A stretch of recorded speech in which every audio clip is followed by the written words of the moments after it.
शिक्षा के केंद्रों को इस तरह का काम ना किया जाए। वहीं संस्कृति मंत्री उषा ठाकुर का बयान है, मदरसों के सर्वे को लेकर वो बोली हैं। उनका कहना है कि बिना अनुमति वाले मदरसे और उनकी गतिविधियों पर नजर रखी जा रही है।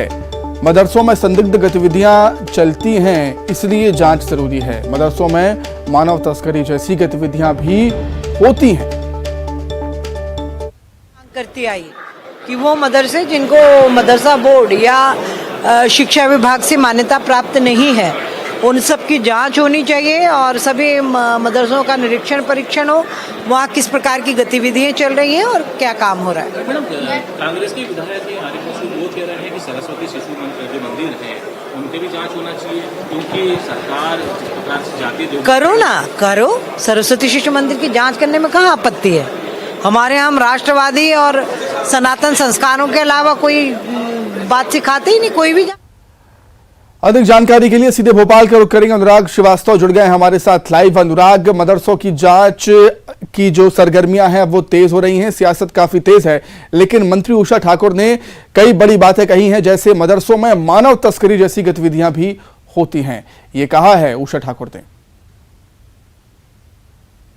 बिल्कुल सुमित, देखिए बीते दिनों भोपाल में इस तरीके की तस्वीरें निकल कर आई थी, जब बड़ी संख्या में दूसरे राज्यों से बच्चों को भोपाल लाया गया था और बताया जा रहा है कि यहाँ पर मदरसों में दाखिला के लिए इन बच्चों को लाया गया था। उसी की तरफ मंत्री उषा ठाकुर का इशारा था। लेकिन सबसे बड़ी बात है कि मदरसों में क्या दीनी तालीम हिंदू बच्चों को दी जा रही है, इसी बात को लेकर ये पूरा का पूरा विवाद खड़ा हुआ है। दतिया में एक मदरसे में हिंदू बच्चों को दीनी तालीम देने का मामला सामने आया था और उसी के बाद गृह मंत्री नरोत्तम मिश्रा ने कहा था कि उन्होंने जिला प्रशासन को इस बात के निर्देश दिए हैं कि क्या कंटेंट। अनुराग, मैं आपको यहाँ पर रोकना चाहूंगा।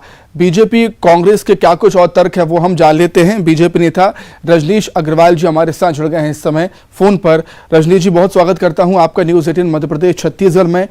मदरसों की सर्वे की बात को लेकर आरिफ मसूद ये कहते हैं कि अगर मदरसों का सर्वे हो तो सरस्वती शिशु मंदिर का भी सर्वे हो। जी देखिए, लगातार अनुदान प्राप्त जो सरकारी अनुदान है जिन मदरसों को मिलता है, और अगर वो गड़बड़ी करते हैं और वो गड़बड़ी तमाम प्रकार के नियमों का उल्लंघन है, कानून का उल्लंघन है और ये मानवता और नैतिकता के विरुद्ध है, ऐसी बातें पकड़ में आती हैं, तो निश्चित तौर पर इसमें कहीं कोई ऐतराज उनको भी नहीं होना चाहिए, किसी को भी नहीं होना चाहिए, और वहां सर्वे कराने में कोई दिक्कत नहीं है। रही बात शिशु मंदिर का, तो शिशु मंदिर में स्वयं जाकर वहां पालक भी देख सकते हैं, बाकी लोग भी अधिकृत जो शासन तय करे कभी भी जा सकते हैं। सरस्वती शिशु मंदिर कभी ये ऐतराज नहीं करता कि कोई सरकार का अधिकारी हमारे यहाँ ना आए, उनको कभी आपत्ति नहीं होती। वो राष्ट्र की मुख्य धारा में जुड़कर काम करते ही हैं और राष्ट्र के आह्वान पर जब जब आह्वान होते हैं तब तब काम करते हैं, तो उनसे उनकी तुलना का कोई विषय नहीं है। क्योंकि जो धर्मांतरण का विषय है, जो फर्जीवाड़ा करके छात्रवृत्ति लेने का विषय है, जो अच्छा रजनीश जी, आपको नहीं लगता कि मदरसे हो या स्कूल हो, उनकी जांच के अलावा सरकार को शिक्षा के स्तर पर ज्यादा जोर देना चाहिए? किसको? फर्जी छात्रों को, धर्मांतरण करने वाली षड्यंत्रकारी शक्तियों के यहाँ इस प्रकार के लोगों को पैसा जाना चाहिए। ये भी काम है ना, पैसा सही जगह लगे, सही लोगों को लगे, सही तौर पर उसकी उपयोगिता सिद्ध हो, ये भी तो देखा जाना चाहिए। शिक्षा तो हम दे ही रहे हैं और शिक्षा का प्रतिशत बढ़ भी रहा है, और ये बहुत स्पष्ट बात है कि अगर इस प्रकार की गतिविधियां चलेंगी तो सर्वे भी नहीं, कार्रवाई भी होगी और सख्त कार्रवाई होंगी। जो इस प्रकार के धंधे में लिप्त हैं, जो इस प्रकार के षड्यंत्रों में लिप्त हैं, वो सावधान रहें, यहाँ बख्शे जाने वाले नहीं हैं।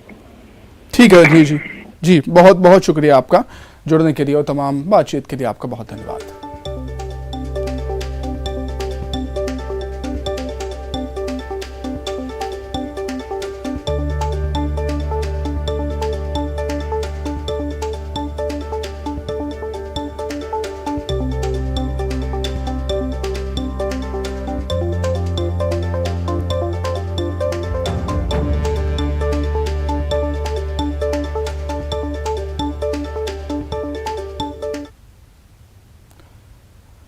आइए अब एक नजर 25 सेकंड में खबरों पर।